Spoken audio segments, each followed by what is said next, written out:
horse drifted alarmingly in the betting, was, fancied in the morning, continued to drift. It was late on the exchanges to lose. It was something you'd see in a Dick Francis novel, Charles Buttons.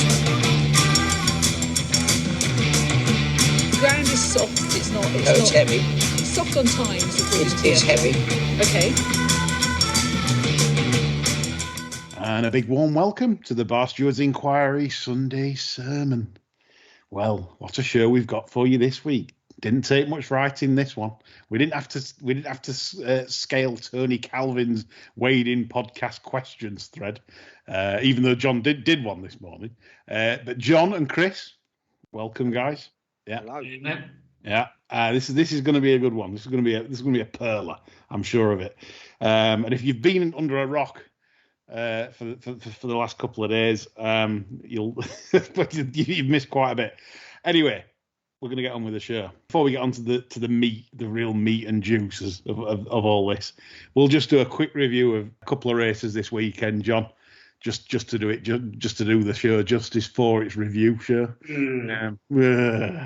And there was one race today, and I was quite surprised at the response to State Man's win in the very well named, by the way, Analog's daughter. They mentioned, remember him on Twitter, John? Yeah, the commentator mentioned that at the start, and I thought that was an absolutely lovely touch to spot, to have his name in that race title. I thought that was magic. It was that. The Irish again doing things right, and so obviously the favourite State Man won in the end by about 4 lengths, but a lot of people weren't that impressed. Expected it to demolish some very exposed rivals a lot easier. On the other hand, I was strangely impressed. And I don't know if that's because I read the negative comments and tried to be contrary, but I genuinely felt that horse, although it didn't stretch away, I don't think Willie would have had that 100% for that race. I genuinely don't. And the turn of foot it's actually got is quite impressive. It can put 4 or 5 lengths between itself. And even though they're exposed, they're still 150 to 160 horses. And they can do it. And it does it with ease. How it can just like quicken away, State Man. And in the end, I was impressed. I think that's a real live champion hurdle horse. And I saw on Twitter that Mr. Icy wanted a 10,001 with Paddy's. I don't know if he got on anti-purse for Cheltenham before the Morgiana. So, John, did you see the race? Well, you don't get anywhere laying shrewds a grand at 10s, do you? Oh, well, that's Paddy. That was the price with Paddy. So it'd be interesting to see what he's got laid. I do think that was a nice trial, and I think we're going to see better performances from State Man this year.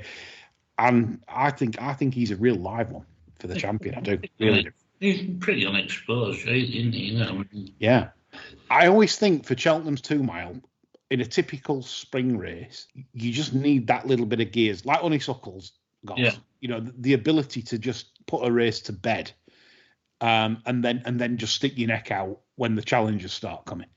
And that's what State Man's got. He's got that ability to just go whoosh, and then hopefully you don't get nailed by something. Like that's for me his style. And I think he's a very good horse. And obviously the Dirty Mullins team lining it up for the Cheltenham Handicap last March off 141 when they could have probably ran in the Supreme, but obviously they didn't fancy maybe taking on Popeye's Constitution Hill. The Invisible Man. But yeah, it was a great bit of placing from Mullins' team to say, right, we're gonna lag up in the handicap off 141 instead. And yeah, I think you've got a genuine contender. Ireland's got a very, very genuine contender outside of Honeysuckle in terms of champion hurdle material on that. I really like State Man, so I'm in Camp Icy on that. We move across back to Saturday at the meeting that didn't have all the non-runners, and Haydock, and the Betfair Chase, it turned into a bit of a farce, John, in the end, with poor old Plutard just running no sort of race. I think it's one of them where you got to just put up there until the race, right? Because our darling Rachel never really looked happy after the jump to her, I thought. Yeah, you could just see that she wasn't that happy with the position. She tried to leave the horse alone. When she did leave it alone, it seemed to just go back another half a length in between fences, and then another half a length, and then you just felt she then just started to niggle a little bit. It just looked a proper bellyache there, didn't it? Really. It did, but I mean, rightfully, I pointed out on Friday evening on our wonderful evening podcast for the weekend where we just took loads of losers, but still pick out some good stuff. We mentioned Botox has, and I did say that I didn't think Drac would be wanting it as much as the Skeltons. I think that Skeltons wanted that race bad, although you wouldn't have believed it looking at the betting, Chris. Chris, I'll bring you in here because, I mean, I know you hate a market drifter as bad as that. I mean, let's say I tipped it you up, or I said Skeltons told me this will win, and it's gone from 3-1 to 9.82 on the machine. What would you be thinking? You'd think it was a tripod, wouldn't you? It's lost the leg overnight. I mean, that kind of drift, you think someone's put you away or something's gone wrong between, him telling you and the race, because that's extraordinary. That was a massive drift, wasn't it? You put a line through it if you'd backed it. Well, this reminds me of when I did a podcast with James Lovell and Anthony Kamiskas a bit back, AK Bets. I asked him a question. I said, right, if you've got something a 6-4 chance, they're putting the prices up in the ring, and you see it on the machine, it's like 3-1 in the ring. Why wouldn't you bet to your opinion if you've got it 6-4? And his answer was quite simple and succinct, and he said, it's because I think I was wrong, so I wouldn't bet to my opinion. And that's what he said. I wouldn't bet to my opinion. He said, I just believe I was wrong, because it couldn't be that much of a difference. Or somebody knows something you don't, which is always the possibility, isn't it? You look at when there's such a huge disparity between what you make it, market says either you're wrong, or if you're right, somebody knows something that you haven't factored in. Well, that's it. There's so many variables in racing, from sort of how they've travelled up there to an owner not happy because they didn't get the price. So let's just not bother today. There's that you could list it's like a scroll full of variables of why a horse could run bad, and I think that's it, because you look at a form book and times, or you might watch videos and think, well, this is ready to win. Sometimes the market is too good, isn't it? I mean, it brings me back into the day when I used to work for Bob Holmes at Sheffield Grounds, and Bob Holmes always went into the bar in between races for a reason, and it wasn't like me to have loads of gin and tonics. It was literally back in the day before the iPhones, and it was to spot the faces who had turned up on the night, so that then I'd do the tissues for him. I'd do the prices and study the form. So like he got my tissue, but then he'd go and look and see which faces were there, because then if he knew that they were there to have a bet, then basically he could obviously work out. His books quite common places like Cradley Heath, Dogs, Norton Keynes. A certain prominent owner with a gambling train. If that individual's there, you think, hang on a minute, there's something on that card they want to back. So you adjust your thinking accordingly. I mean, that's very smart approach, I think. Yeah. And I learnt a lot from him on that, because obviously I could have dogs at 7-4 that went off 6-1. And finished fifth, tailed off, and conversely, I could have dogs in at 4-1, and Bob would probably go into the bar and see someone connected with that dog or whatever, and knew he's a sharp. And in my younger days, obviously, I'd be saying to Bob, "Oh, we need to be getting stuck into this at 7-4." He goes, "No, he's here to back it tonight. Let him buy it," and that'd be it. And he'd be trying to get in at 6-4 instead of my price of 4-1. But obviously, because like we're talking about information that I don't know, compared to the owner and who's connected with that ground or horse, that's where I respected Anthony Kamiskas' opinion also, saying that he's going to be right more than he's wrong with that stance. It's like you are wrong if you are backing horses or grounds at say 3-1 and they're going off 6-1, you're going to lose money. That we're pretty safe on that, aren't we? I mean, so it's just a good life, a good punting lesson, really. To do that, to sort of just admit that you're either wrong or you don't know something that the market doesn't sometimes. And it isn't just a case of like jocks are there to stop them or do whatever, and etc. etc. Anyway, enough waffling and randomising about the weekend's racing. Obviously, a lot of you will see what's gone off at Ascot this weekend, and it's caused much controversy. And obviously, some of our listeners will be expecting us to go through this with a tooth comb and dish out some absolute slatings.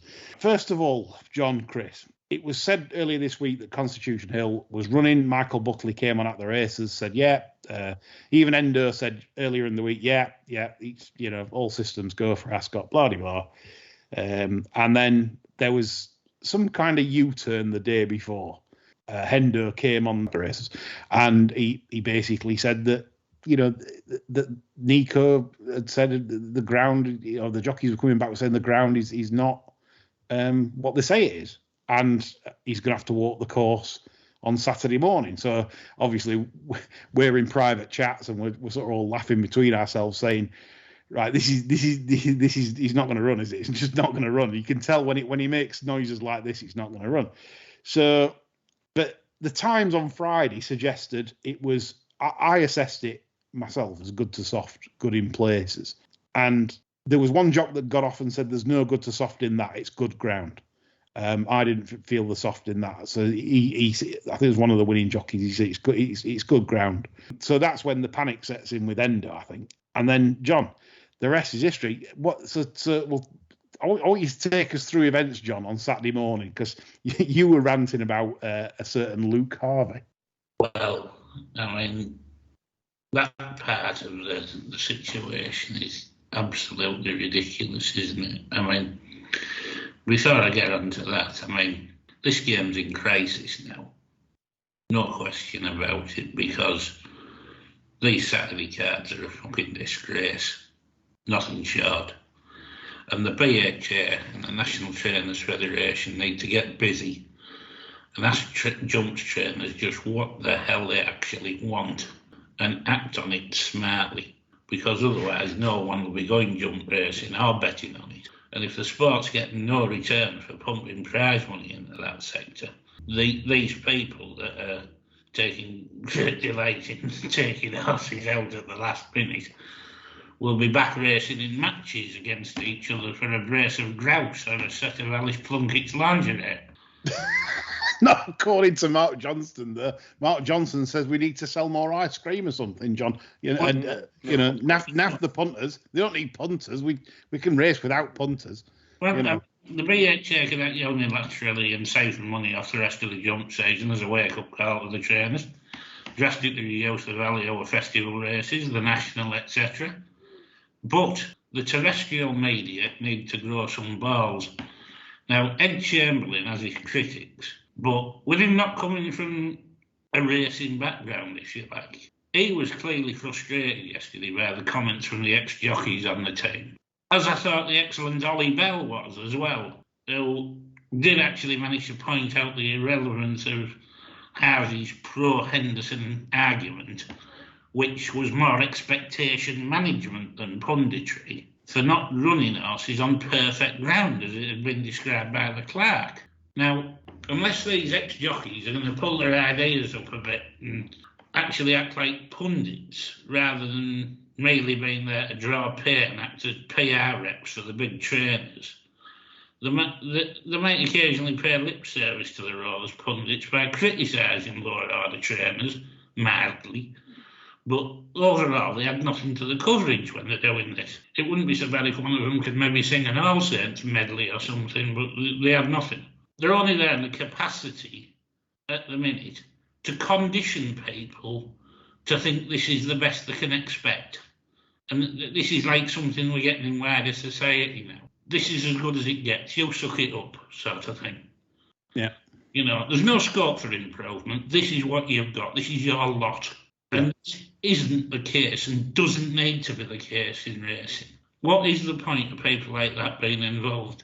We should be employing people who make pertinent comment on how the game should evolve and grow, not people who stand there behind the sandbags trying to stick up for trainers or make utterly ridiculous decisions like the one yesterday. That horse was going to have to jump 8 flights of hurdles and could have got injured at any one of them, irrespective of the ground. Yeah. You know, and so Henderson say what a Clark had described that morning as perfect ground would have left a so-called superstar jarred up for a year and wounded. It's just absolute bunkum. Well, I think what this boils down to, reading between the lines, because obviously Nicky Henderson wasn't the only trainer to withdraw runners. Obviously, Venetia Williams took a long press out.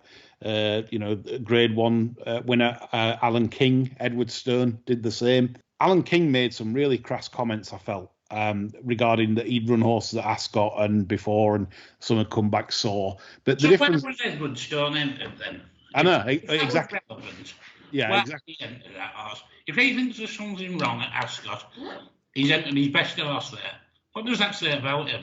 Yeah, exactly. And the thing was, what makes me laugh with these trainers is that Constitutional won the Supreme Novices in a time that was 4.5 seconds faster than standard.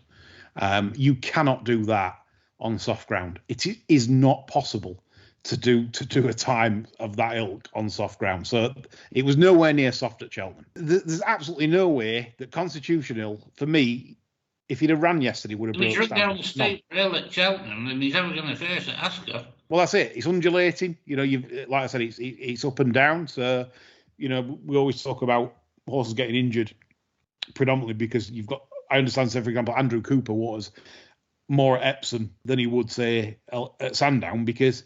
No, that's debatable. But yeah, you get the reasoning in terms of Epsom's undulating, and he believes he wants to make it safe. We don't agree on this show with his heavy watering policy. But this is the thing: Ascot bent over backwards to get all the runners to turn up on Saturday with the 5mm put on in certain places just to make sure there was no sting whatsoever. Where do we go with this now, Lee? I mean, so to what extent is Chris Stickles expected to water that track at Ascot to get a half-decent turnout?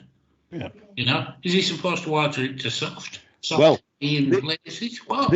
This brings us back to another previous Bar Stewards interview with David Menuzier, who basically has come up with the right solution in my mind, especially for jump racing. I'm not saying for flat racing, but for jump racing, where these tracks really need to be, with what's happening with the weather, probably watering every day, 2 to 3, maybe 4 mils a day, and just keep a steady flow during these dry periods. But what do Ascot do, John? Right, they have Royal Ascot, and the entire infield, the entire chase course and hurdle track is covered by people quaffing. You know, so what this obviously it's commercially obvious what they're going to do, but yet the jumps track was brown, John, all summer, 40 degrees. It was just left brown. So naturally, they've had 41mm of rain in the last week alone. Now that should put any track under. But because they've not been maintaining the track throughout the summer at all and just left it, it's drank that water up. And I do get Henderson. One of Henderson's points I do get was probably I could imagine it being sort of like firm underneath, if you like. I could imagine that 41mm has it's not done a deal, which I get that bit. But you've got professionals like Lorcan Williams, Paul Nichols saying that ground is perfectly safe. So you've some trainers that are saying it's perfectly safe, and you've other trainers saying I'm not running on that ground. I think Henderson.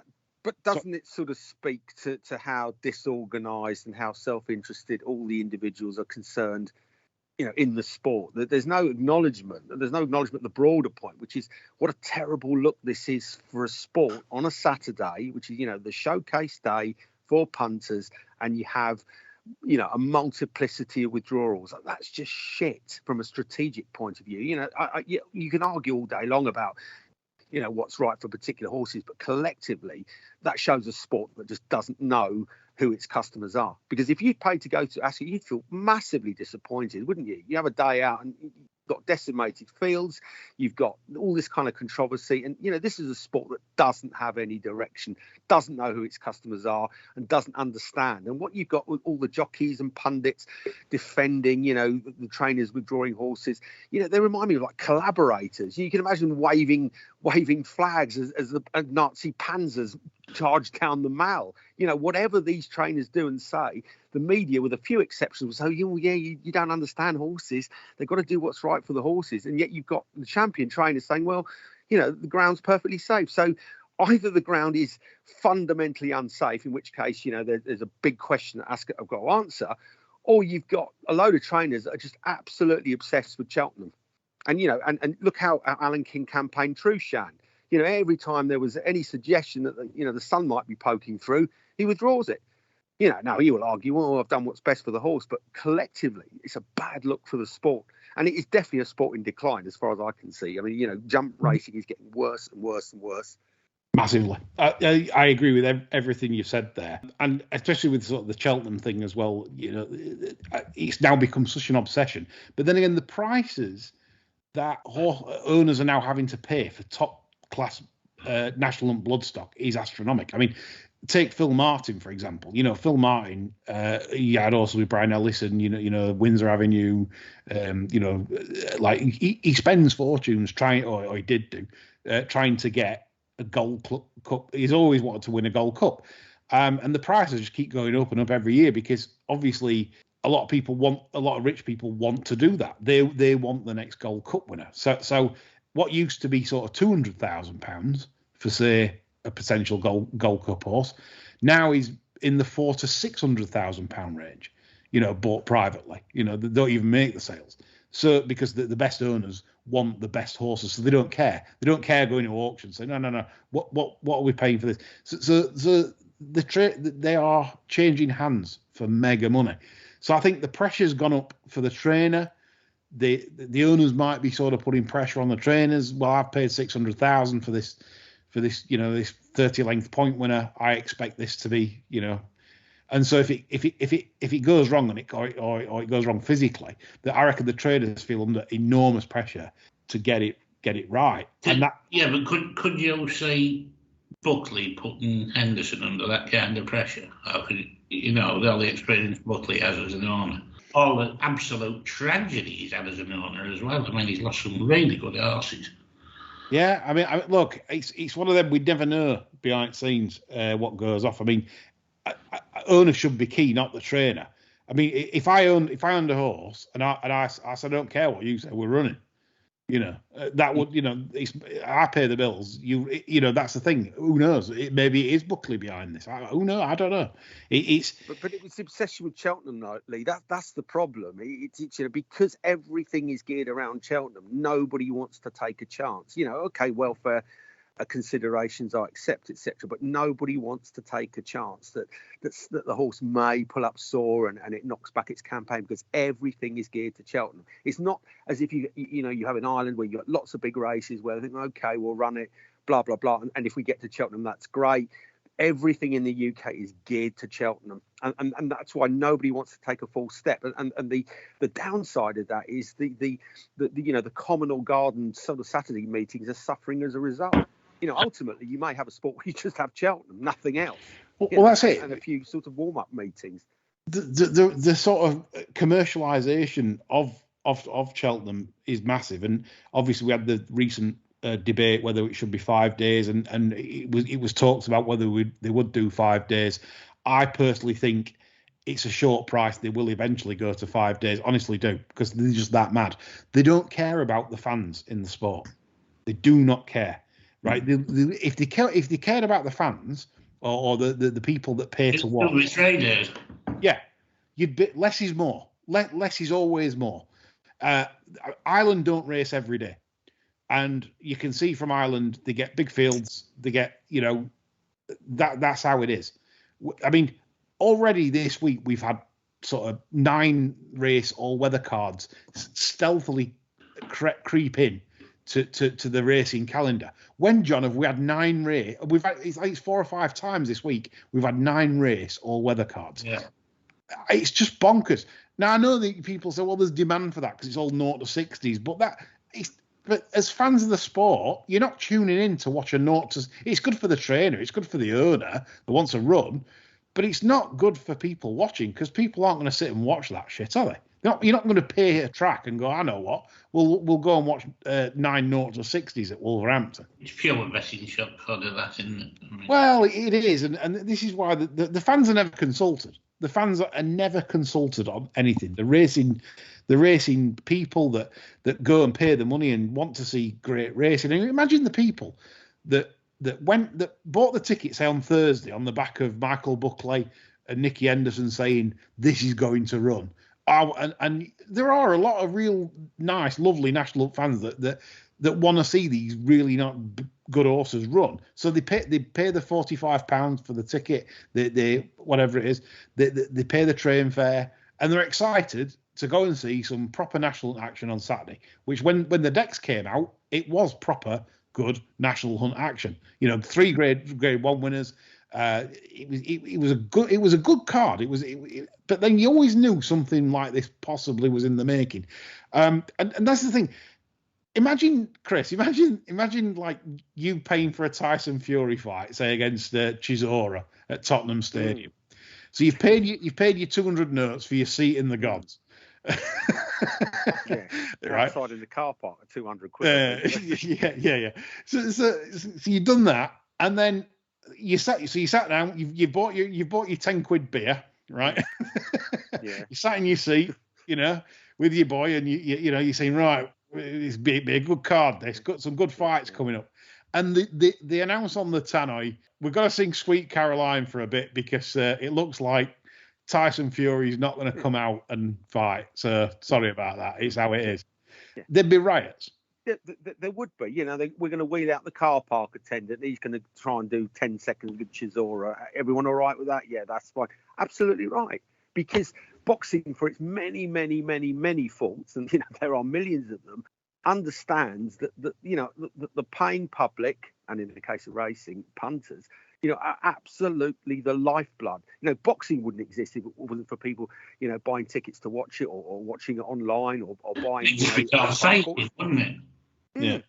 But racing doesn't give a shit about the people that fund it, be they punters or spectators. And your argument, say, well, who's going to pay to watch 9 cars at 0 to 60? That kind of hits the nail on the head, because the powers that be, I suspect, will think, well, the punters don't know one end of a horse from another. Who gives a shit whether it's Derby winners or selling platers? And that's the contempt that the racing establishment has for the people that keep it going. And I think, yes, obviously trainers act out of self-interest, and owners, they've got to please owners and welfare. But collectively, they took a step back and looked at the effect that kind of behaviour has on people's attitude. It's mad. And racing's currency is diminishing day by day because of this. And it's not surprising.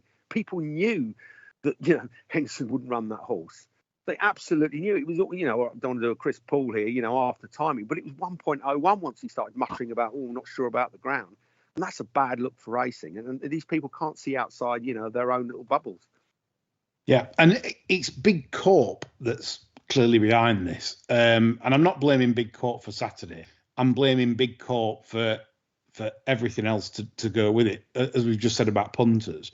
Punters now are seen as, you come up with a great phrase. What was it? It was like the fodder in the fact that the parasites, they basically hoover them up and then move on to the next ones. This is not treating them as customers.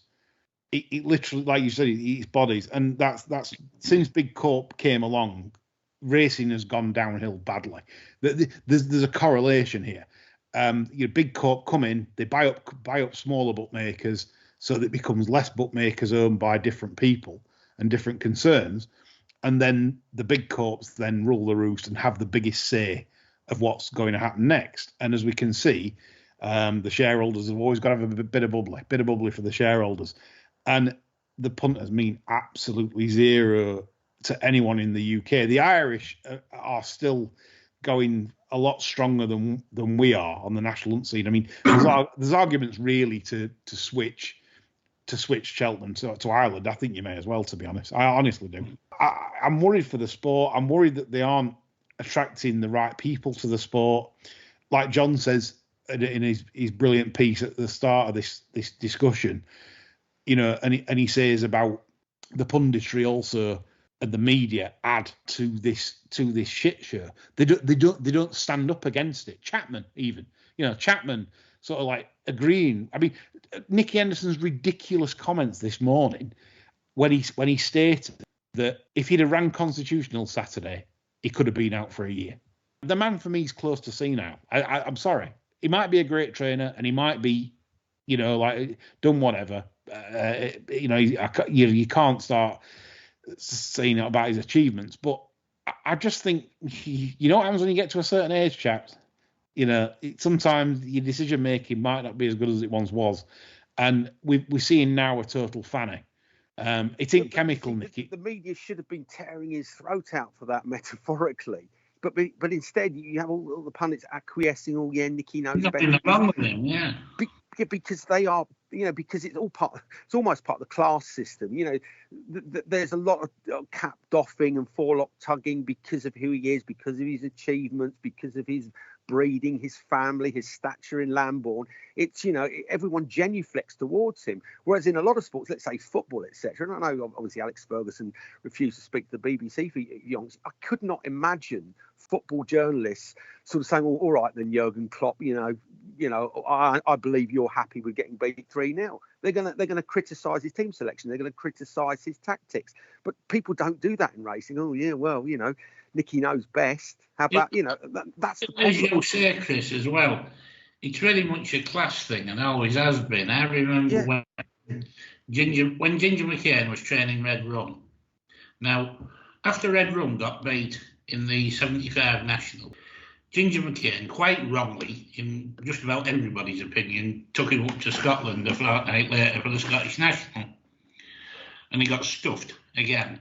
And he spent most of the rest of 1975 getting stuffed around various gaff tracks when he started his 75-76 season.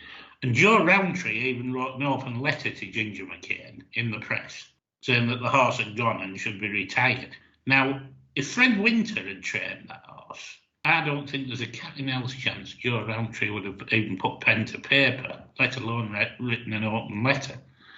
But I think it was the fact that Ginger McCain trained behind a car sales room and trained on a public beach that he got pelters right up until the 76 National, when McCain's approach was fully vindicated. The horse ran a super race, and then people were finally on side with it. But he got pelters with that horse in 75-76. And that, for me, that was entirely class-based. Yeah. I agree. And of course, you know, you look at the relationships that people like Luke Harvey and Fitzgerald have with Henderson, you know, former stable jockey. I think Luke Harvey, maybe I think he's got a share in one, or he had a point-to-point horse stable there for a short, or uses the gallops, etc. So there is always a vested interest and an understanding and acknowledgement that the following day they've got to turn up for work out of that yard. So they don't want to be seen to be publicly criticising the individual because, you know, he... Minnesota Bells broke up yesterday morning. Luke Harvey was like Stanley Baker in Zolo. He was assembling the sandbags. Yeah, true enough. Good analogy. Well, right, just interesting when you mentioned that, Chris, about like sort of vested interest and stuff. Just brought me on to like thinking about like stewarding. When you imagine then, a lot of stewards, a lot of them, I'm not saying all of them, but a lot of them are like ex jockeys, ex racing connections. They're not individual people that have had no ties to racing. Right, that you know that can assess horse races like in a steward's inquiry. So where I'm getting at is, imagine, say, if you're a steward that formerly had a connection to one that's just barged one sideways and beat it to neck, would you might be a bit biased maybe in that decision? You may be. I mean, I suppose. I mean, I don't know the process, but presumably they have to declare an interest, etc. So if you're a judge, you have to say, you either recuse yourself from a trial, you say, well, actually one of the witnesses or one of the defendants I know socially or whatever. But you know, I wonder whether that's the case with stewards, etc. If a steward has a horse in a yard that's involved in an inquiry, they do have to stand down. That said, stewards at the big tracks, long-standing stewards at big tracks. There is no way on earth they won't be on quite friendly terms with a lot of big trainers. Yeah. It's impossible for them not to be, especially when they're selected on background and the like, because they're coming from racing backgrounds or military backgrounds, all said and done. They're going to have an interest, even if it's not one that's on paper. I don't think recruiting from racing is the best thing to do when they've been participants. I think there's plenty of quality race riders around who could be forming a central panel that would throw up a lot more sensible outcomes to stewards' inquiries. Do we think, going back to the thing at Ascot, do we think that the reason now there are more non-runners as well could be contributed by, obviously, the Sir Mark Prescott video I keep going back to regarding watering and while we've gone past a certain point of no return with the grass, etc. It could be breeding in terms of, so we're weakening the breed over time. Is it as well, John, the fact now they're training them so hard, as in to win these, right? So Henderson basically is taking on the best of the Irish, Willie Mullins, Gordon Elliott, etc., to win the Grade Ones and to deliver for his owners. Is it the fact now, a bit like the Coolmore operation, where you have to train them bloody hard to get them into a level of fitness that's, like to do the business? And is that a factor then? You mean they're so hard trained that they can't stand it? Yes, because as we know, if you're not, like with Coolmore, we've said it on flat shows where we're pretty certain. I know so from Gallop work, people that's rode for Coolmore and stuff on Gallops. Basically, the operation is they try to find the ones that can stand it. They're not interested. They can afford, like you said, John, they can afford to lose so many probably talented 2 and 3 year olds that would have blossomed with more time. They don't give them time. It's not about time. You've got to win a Derby and a Guineas. So they don't care. They're not interested in, well, this might be a nice 4-year-old. Well, who cares? Run it in Gold Cup. Yeah, it's that kind of thing. And I just think they burst the brains out, obviously, to run to a level that is, like you say, hard fit, hard trained, that can stand the regime. Fragile horses need not apply. So I just wonder whether Hendo's in that position where he knows to get an horse. Training methods, to be honest, to speculate, really. I would say he's a very good target trainer. And I think when you're building a horse towards a target, I don't think, in my experience, you would have one cherry ripe for yesterday, which the main target's March next year,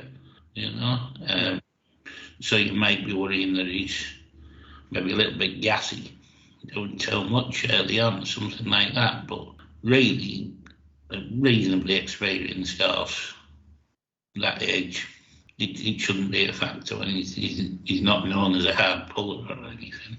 I mean, this is it. There's things we don't know. We don't know behind the scenes. But I just wonder sometimes, like, obviously, you've got to get them incredibly fit to beat. I mean, people like Nichols, champion trainers that big spending owners, and get them ridiculously fit. That's without question. Nichols gets them really fit. So it's one of them. I don't know, but I just feel maybe that if you're winding them up too much, kind of thing, to compete, that's when possibly injuries can occur. But like you said, John, at the start of the show, in your, again, brilliant rant, the hypocrisy of the fact that national hunt racing, you can break your neck over a fence, you can break your leg going through a fence, you can. If you worried to that extent about jarring one up, you'd never send one over a hurdle or a fence, would you? Exactly. I mean, come on, for goodness sake, I don't care how well a horse sculpts. We've all seen brilliant jumpers of fences come a cropper. I mean, the probably the most famous one, Gloria Victis, that was absolutely an absolutely superb jumper of a fence and came to its demise at Cheltenham and from jumping a fence. So when we're going about ground as like jarring them up and stuff and all this rubbish, why, like you said, why are you running them over fence over hurdles then if you're that worried? But then I just think it's the product you're surrounded with. If trainers are becoming fannies, society's becoming fannies. In terms of like, we don't take a risk. We don't take risks anymore. The thing is, Lee, I mean, like I said, if racing isn't going to get a return from jump racing, it needs to stop supporting it. It does. It needs to sack it off. It does. That's that, because if it's not contributing, in other words, if you're going to get falling attendances on the back of this, and you're going to get falling turnover from betting on the back of all this debacle, then don't support it. And then they'd either have to run, or there's no sport. Well, I want shite like yesterday out every Saturday this season. Dreadful. It was a dreadful anticlimax, and even speaking from an armchair pundit like myself, in terms of sat there on a Saturday afternoon wanting to watch some good action, Ascot was a disgrace. A walkover, a 2-runner race. I mean, come on, man.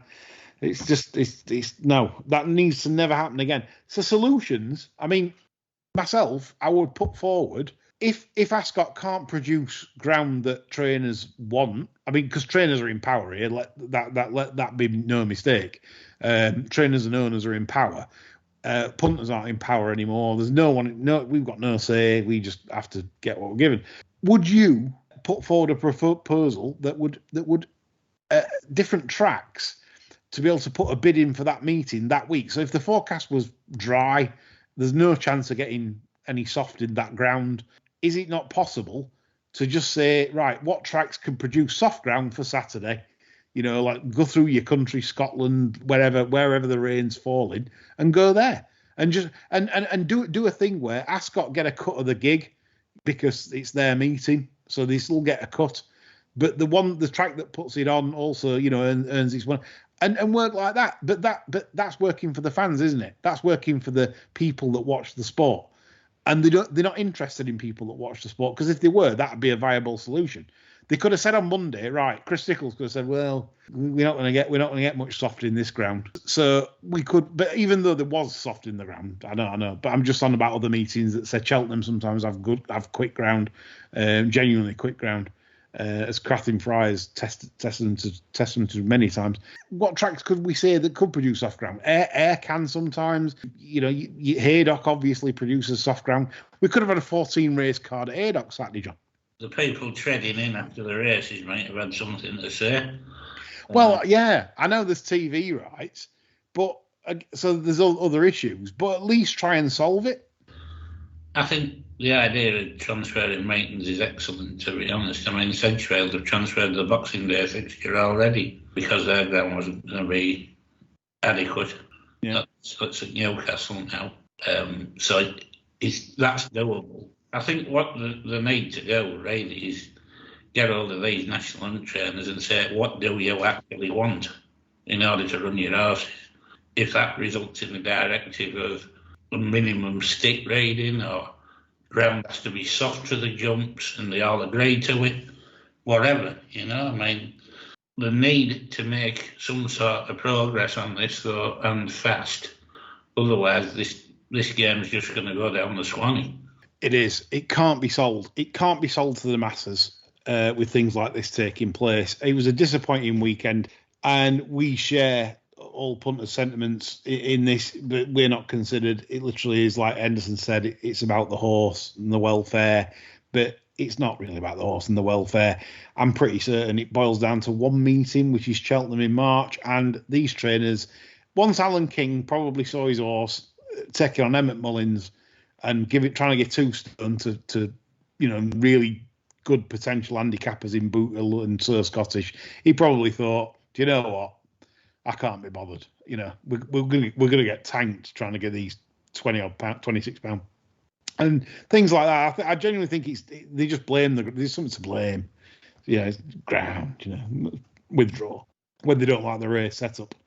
So yeah, it's a subject that will go on and on, but we as bar stewards think that it could be the start of the death of the sport. Hope not. I hope they sort it. Michael Toms has chimed in, and Johnny says, "What is the obsession in the UK with inflated marks?" He says, like with especially UK horses. For example, Hardy Eustace, 168, a two-time champion hurdle winner, and yet apparently surname was rated 181 at one point. Bristol Demai 182. Kicking King 2 Gold Cups. Sorry, 2 King Georges, 1 Gold Cup, 177. So Bristol Demai was apparently better than Kicking King for his obviously one of his Haydock demolitions. What is it? What is it? Do you think with some of our handicappers? I think the feeling that nobody knows what the fuck they're doing at the BHA. Well, I think the handicappers probably think they're working in the marketing department and they have to give these things impressive ratings because somehow, misguidedly, I think this helps to sell the sport, giving us ridiculous ratings, like as though the sport's never seen the like of these horses before. It all adds to the hype. Yeah. And it doesn't. It just makes a mockery of the handicaps. Yeah. I mean, I would love to become a handicapper for the BHA. That's my dream job. It's my dream lifetime job. But when I heard they paid 50k, it's a skilled job. It's a proper skilled job. It's a really, and they're paying 50k to get absolute no marks. You know, it's just, you know, it'd be people that's just lunatics. So no, it's a sad thing for me, Michael Toms. I think he should, like John says, I think it's a case of trying to just make something sound amazing. Oh, this horse is just an amazing performance when literally it's probably beat Gershon on a bad day. Anyway, Paddy's come with a question to lighten the mood. If you could turn any UK course into an all-weather track, which would it be? John, you first. All of them, obviously. And paint it green. I tell you one that I would definitely start with, and that's the jumps course at Ascot. It's a very good point, actually. It would make a It'd be the only right-hander as well. Kempton. Oh shit! Sorry, yeah. Yeah, but anyway, I get your point. I actually do think that would work. Joking aside, I'd do it at Cheltenham just to and get rid of build fences. houses on it. Yeah, build houses. Yeah, in Midland and around. Houses, millions of them. Yeah. Yeah. And end it. Yes. So good question, Paddy. Right, we'll move the show on from all the doom and gloom about national hump racing to an interesting message from Tutacoop.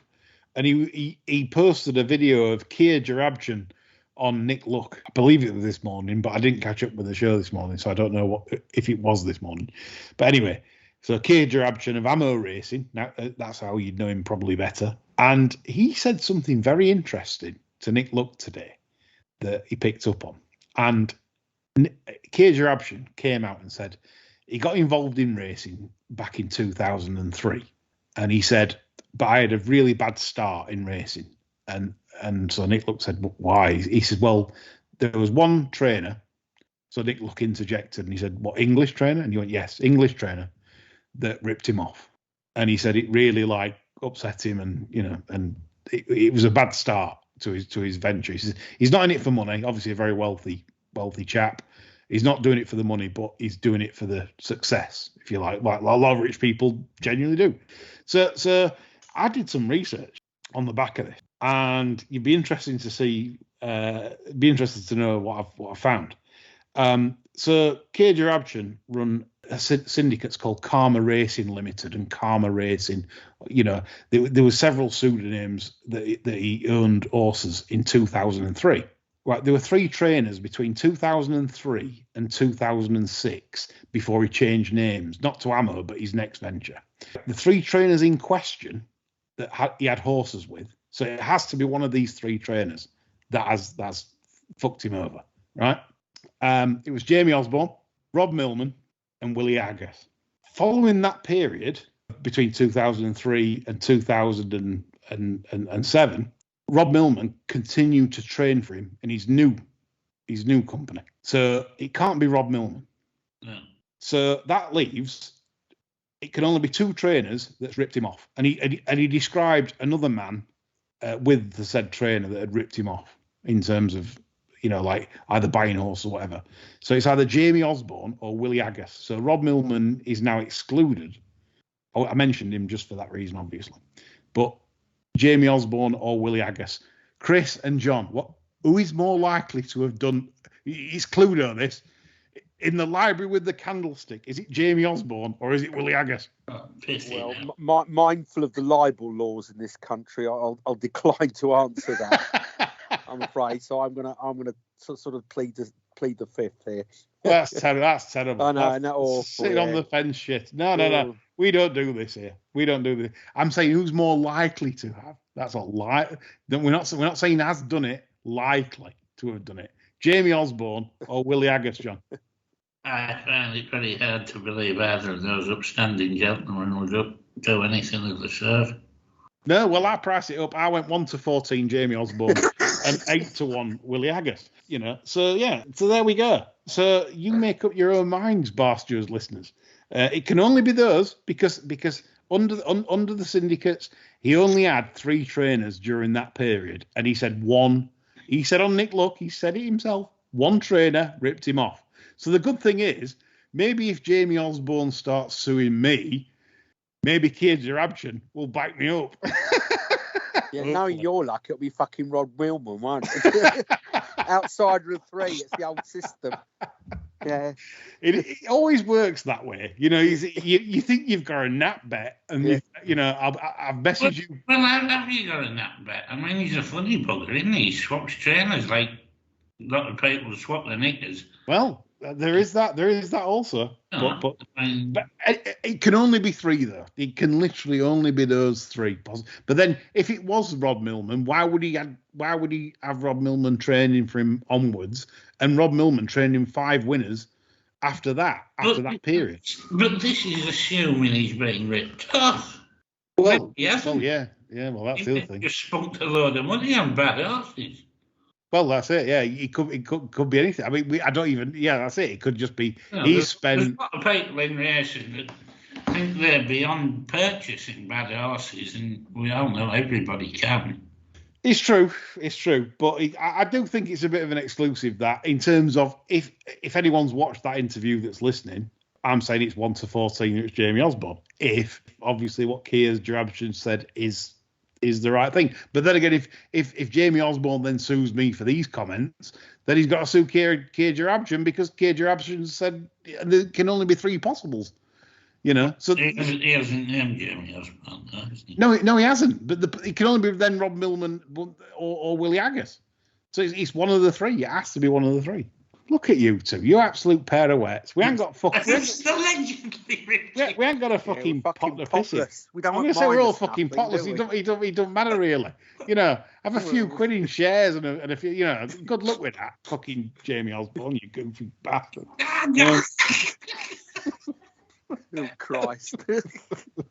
Anyway, I just think he's a bit of a fucking nutter myself. Yeah.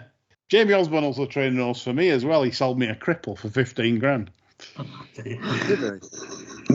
He did, yeah. Even Jamie. Said it was the second coming. Let listeners draw their own conclusions. Said it was the second coming. And less said about that, the better. Anyway, so Osborne bashing this week. Whack-a-mole. Osborne, bang. Haydock. Producer's laughing. She might not be next week when we get Ritz. Haydock, not good yesterday at Haydock. £45 to get into the county stand. Basically, they blocked off 5 rows of that stand. But security just blocked it off, put the old tape round it, like in the COVID era, on the park bench. You can't sit there. And so people had paid. It was full, obviously. Couldn't get a seat. The security explained it was reserved for dignitaries. But no dignitaries turned up. The fuck's a dignitary? I've no idea. Hancock, maybe. I don't know. But he's in jungle. Better than Ascot with no horses turned up. I think that'd be better, wouldn't it? Yeah. I mean, but again, these are like mega own goals that race courses do. Like, it literally is. Like, you can't make this show. You see other sports like football, NFL, and it's razzmatazz. It's entertainment. This sport's all about. You can't sit. you can't. Where can I sit? There's a picnic bench down there for you at the 2 furlong pole. You scrote. Literally is that, isn't it? Honestly, racing just shoots itself constantly in the foot. So yeah, interesting stuff. Okay, that's more or less. I think we've done on topics. So I just wanted to add a Jimmy Lindley to you both and to our listeners, of course. 7:00 Wolverhampton, Saturday night. All the gambles and the stopping night when no one's watching. Mr. Mistopheles, Quentin Frank's tip of Hughie Morrison's. This shit's super, John, didn't it? Yeah. Absolutely super. I've had people message me on this and saying, "Oh, they've stopped Quentin's tip." Right? I don't think Franny stopped it. I think what he did was he was caught in a bad position around first bend, and Franny did what most jocks would do. It's probably not a gambling owner. It's certainly not a gambling trainer in terms of he's not ringing India wanting 20 on. I'm just thinking he's just looked after it and gone, well, this is a shit position around first bend, and he's just brought it through late. John, did you watch it? Yeah, I did. Yeah. Did you like it? What do you think to it physically? It's not super duper, but it's right. Yeah. Is it one you're interested in going forward? Oh, definitely. Yeah. Right. So, Mr. Mistopheles, 7:00 Wolverhampton, Saturday night, not Friday. One more run for a mark now, isn't it? It's second run. One more run for a mark. You are spot on. So this could be a float up. This could be a Huey float up. So I would say to listeners, maybe be very careful next time because you probably might get the same again. But then watch this fly as a 3-year-old. This could be an flat to follow. It could be a triple klaxon in the flat horses to follow when we do it next March. So hope you enjoyed that show. If I'm not here next week, it's because Jamie Osborne sent me some papers. Apart from that, I really hope you enjoyed it because me, John, and Chris always do. Chris is certainly not daft when it comes to commenting on libelous stuff. So, yes, if I'm in court or I've been served papers, I'm not on this show, Catherine Fry will drag the Fry into the host. That's all from us. We're back on Friday. Bye for now.